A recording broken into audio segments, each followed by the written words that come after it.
Minister of Industry and Commerce of the Lao People's Democratic Republic and Secretary General of ASEAN joins the press conference at the conclusion of the 30th AEM retreat, which adopted the ASEAN Services Facilitation Framework, which complements the open market access liberalization resulting from ASEAN's existing services integration. After a successful meeting, Minister of Industry and Commerce of the Lao People's Democratic Republic, Malaithong Komasit, Chair of the ASEAN Economic Ministers meeting this year, joined the Secretary General of ASEAN, Dr. Kao Kim Hoon, in briefing the media on the outcomes of the 30th AEM retreat. To host the economic minister from ASEAN member states. ASEAN economic ministers met in Luang Prabang, Laos on March 9th for a retreat to discuss priority economic deliverables, as well as to exchange views on the regional and global economic outlook and other key initiatives under the ASEAN Economic Community. Under the Lao PDR's ASEAN chairmanship theme, Enhancing Connectivity and Resilience, this year, ASEAN ministers introduced 14 priority economic deliverables in various sectors, covering agriculture, tourism, energy, intellectual property, small and medium enterprises, digital transformation, as well as initiatives to strengthen supply chain and narrow the development gap among ASEAN member states. The 14 priorities are spread across the ASEAN Economic Community, and 8 of them fall under the purview of the ASEAN Economic Ministers, according to Minister of Industry and Commerce, Malaithong Komasit. I am pleased to inform you that the ASEAN Economic Minister endorsed these 8 priority economic deliverables. At the meeting, the ASEAN economic ministers expressed their support for these deliverables and committed to the timely implementation of these deliverables. They also discussed some of key initiatives under the ASEAN economic community, such as the upgrade negotiations of the ASEAN Trade in Goods Agreement, or ATIGA, and the negotiation for the ASEAN Digital Economy Framework Agreement, or DEFA. They reaffirmed their unwavering commitment to strengthening the fundamentals of the ASEAN single market through the upgrade negotiations of the ATIGA. They noted that the upgraded version of the ATIGA as the backbone of the regional trade shall bring the trade relations between the ASEAN member states to the next level.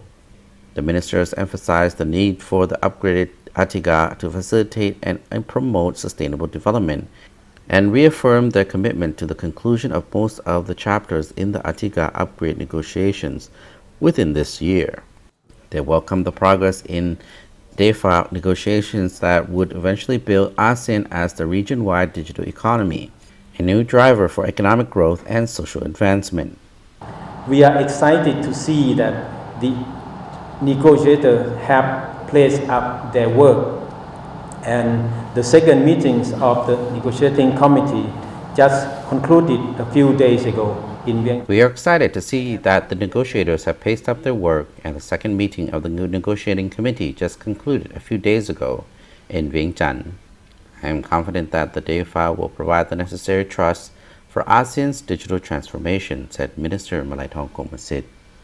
The retreat also discussed the progress of the implementation of the AEC Blueprint 2025 and the development of the ASEAN Community Vision 2045, with the meeting's chairman noting that ASEAN is currently at an important juncture where it is developing its regional vision for the next 20 years. The ASEAN economic ministers adopted the ASEAN Service Facilitation Framework, a set of principles and action plans to achieve ASEAN services integration and to improve competitiveness of services sectors. The meeting also had a strategic discussion on ASEAN economic relations with external partners, as ASEAN is now undertaking a number of reviews, upgrades, and the new FTA negotiations. And engagement with the dialogue partner is implementing our FTAs, including the Regional Comprehensive Economic Partnership. ASEAN is implementing FTAs, including the Regional Comprehensive Economic Partnership, or RCEP agreement. There is a shared view among the ASEAN member states that the FTAs should include new and emerging issues to ensure that trade agreements are modern and remains relevant for businesses. I think what has been already stated by Minister Komasit, I could agree fully.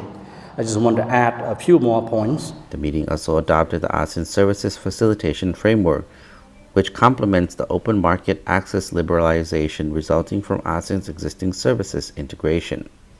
At the retreat, ASEAN member states expressed their support for La PDR's ASEAN chairmanship this year.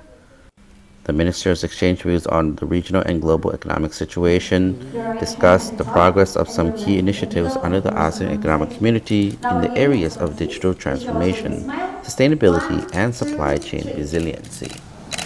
One more.